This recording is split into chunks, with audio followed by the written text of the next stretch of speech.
Wasn't he great? He could go on and on, yeah? I'd like for you to turn to the person next to you, look them in the eye, and I would like you to introduce yourself as an unlimited, infinitely wise, powerful, eternal creator of reality.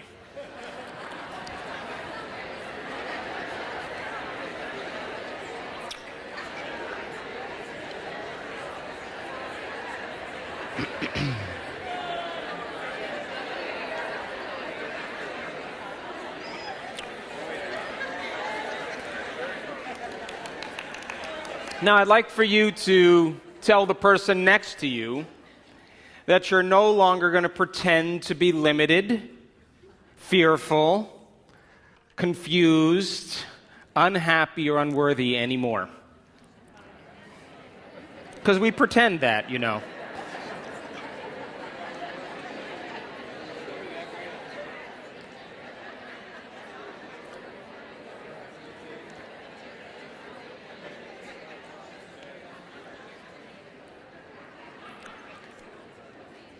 And finally, look them in the eye and tell them that you're a genius and that everything you learn, you will apply for the truth and experience of that information. Come on, you could do this.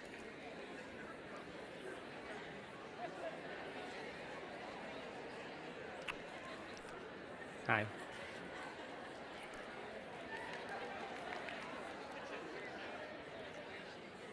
It was 1986, and I was in a triathlon in Palm Springs, California, and I was on the biking portion of the race, and I was coming up to this turn, and I was going to negotiate a turn, and there were two cyclists on the corner, and I was locked in on the police officer who was standing on the corner like this. He had his hand on his knee, and he was pointing at me, and he was telling me to make the turn. He was going like this. And I was exerting all of my effort to pass these two bikers, and I kept my eye on him the entire time.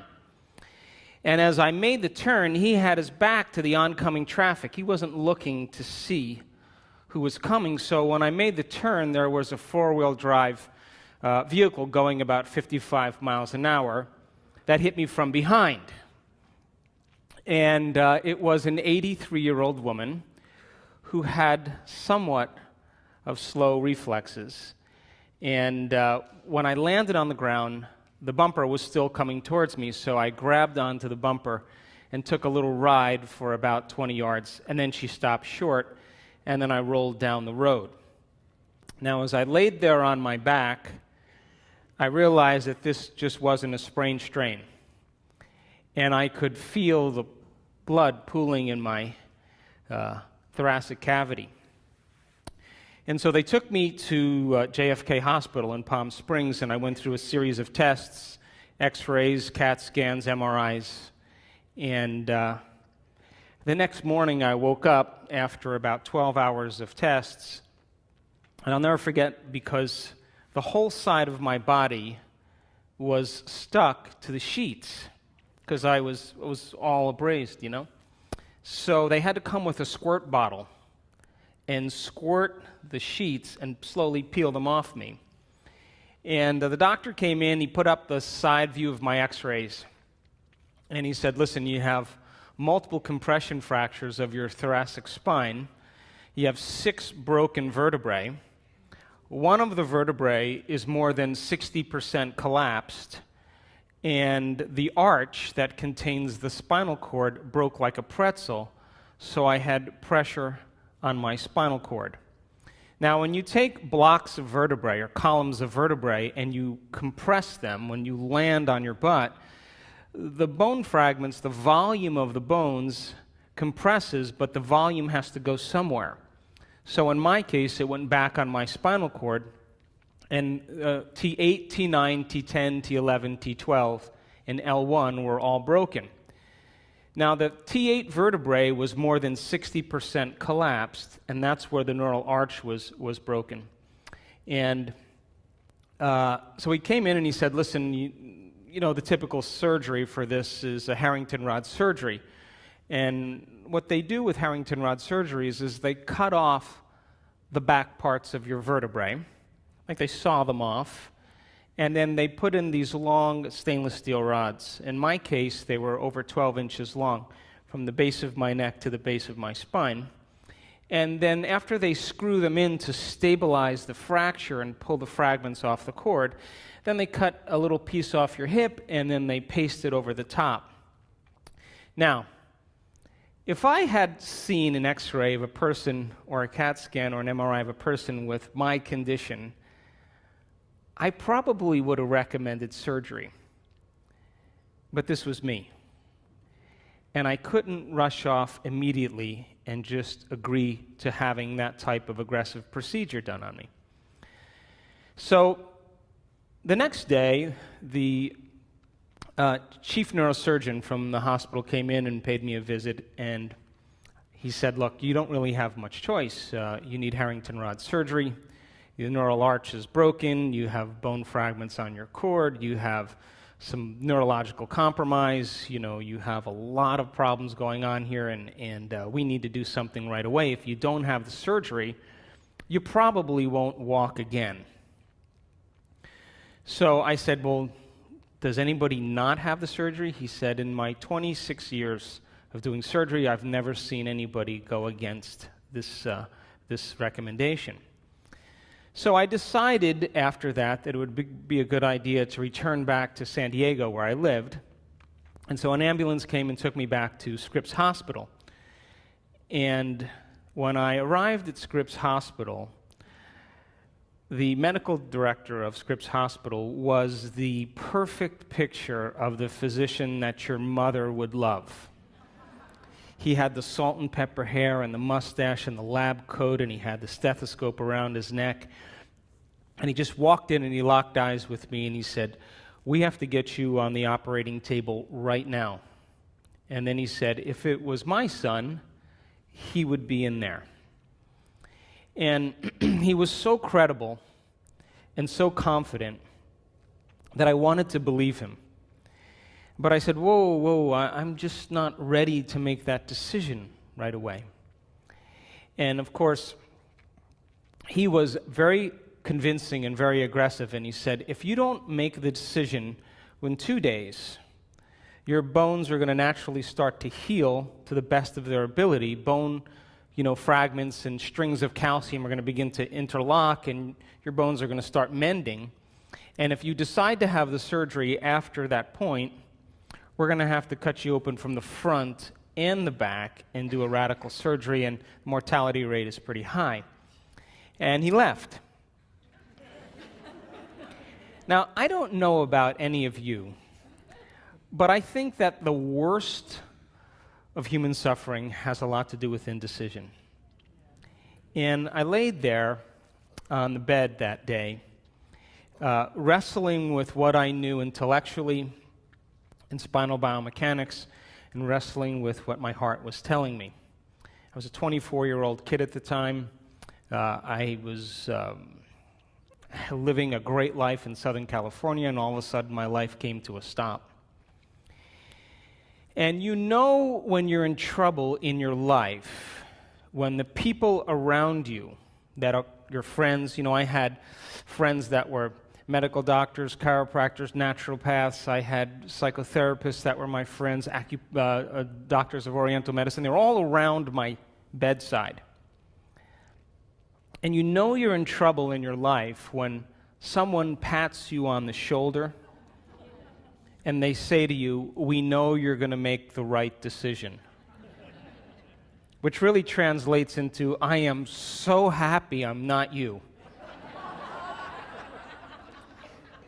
And I could feel their discomfort in the room. And they filed out one at a time. And that night, I wrestled with myself for hours. And I decided that I would get one more opinion from one more surgeon before I made my final decision. And in walks this 6'2", very large man, about 320 pounds, He takes a look at my x-rays and he says, well, listen, we don't have to put 12-inch stainless steel rods in your spine. We can put 8-inch stainless steel rods in your spine and then leave them in for a year and then take them out and then put 6-inch stainless steel rods in your spine. And as he was talking, I was kind of watching him talk, but I kind of faded him out, and I started thinking about spending the rest of my life living on addictive medications and having a handicap. And I thought, well, gosh, I really don't have much to lose here. So I came back and I said, hey, Doc, don't you think that would limit motion in my thoracic spine? And he said, what? You don't have any motion in your thoracic spine. And I kind of glanced over him and I thought, maybe you don't have any motion in your thoracic spine. But I have a whole lot more motion. I was running a martial arts studio in Pacific Beach, and I had a yoga studio a pretty large yoga studio where we were running classes. And in that moment, something clicked for me. And I knew that wasn't an option. And so I checked out of the hospital that day without the surgery, and I went to some friends' home. And I made a deal with myself that I would do two things. That I believed in the simple concept that the power that made the body heals the body, and it doesn't happen any other way. That there's an intelligence within each and every one of us. Call it the spiritual intelligence, call it chi, call it universal mind, innate intelligence. There is an intelligence that's giving us life. That your heart beats over 2 gallons of blood per minute, over 100 gallons of blood in 1 hour, over 100,000 times in one day through 60,000 miles of blood vessels, and your vascular system is 3% of your body weight. You lose 10 trillion cells every second. One single cell goes through the order of 100,000 chemical reactions in 1 second. Now multiply that by the 70 or 50 trillion cells that make up your body. So I realized I wasn't going anywhere. I wasn't doing anything. I was laying face down, and I wasn't moving. And I made a deal with myself that if this intelligence was real, I was going to begin to develop a relationship with it, to begin to interact with it, to begin to give it a plan, a template, a design of exactly what I wanted. And if it was a consciousness, and consciousness is awareness, and awareness is paying attention, noticing, so if it's paying attention to me, I'm going to give it a very clear picture. And I'm going to give it a picture that's unpolluted. And I'm going to be completely present with it. Now, when you're present with somebody, they usually know, right? If you're present with your children or your spouse or in a relationship, when you're present with someone, it means you're paying attention and they know that you're present. But you know when someone's not present with you, yes? So I said, look, I am going to give a very specific reconstruction of my spine, and I'm going to start vertebrae by vertebrae, and I'm going to rebuild my entire spine. And if I lose my attention, it's not a complete picture. I'm going to stop and start all over again. Now, it's funny when we are in crisis that we spend the majority of our time focusing on what we don't want instead of what we do want. And I was frustrated and impatient and angry and resentful. And I would start out reconstructing my spine, and I'd move to the next vertebrae, and the next thing you know, I'd be thinking about, should I sell my practice or should I sell my home?